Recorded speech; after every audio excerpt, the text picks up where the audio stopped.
Hi வாங்க இன்றைக்கி வீட்டில் இருக்கிற பொருளை வச்சு சிம்பிளாக ஈஸியாக இந்த மாதிரி அல்வா பண்ணலாம். இது ரொம்ப டேஸ்ட்டாக இருக்கும். இதுக்கு ஒரு 3 கேரட் தோல் சீவிட்டு வாஷ் பண்ணிவிட்டு மிக்சியில் போட்டு பாருங்கள், நல்லா நைஸாக அரைச்சிக்கிட்டேன். தண்ணி போடாமல் அரைச்சிக்கோங்க.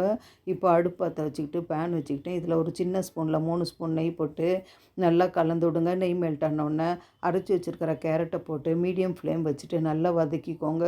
நல்லா வதங்கினோடனே தேவைக்கு சுகர் போட்டுக்கோங்க. நான் 3/4 கப்பு சுகர் போட்டிருக்கேன் 3 கேரட்டுக்கு.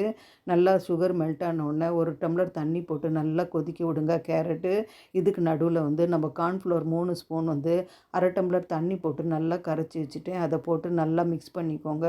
கட்டிப்படாமல் நல்லா கலந்து விட்டு நல்லா இருக அல்வா பதத்துக்கு வர வரைக்கும் நல்லா கலந்து விடுங்க. ஒரு பிளேட்டில் நெய் தடவி வச்சுருக்கேன்.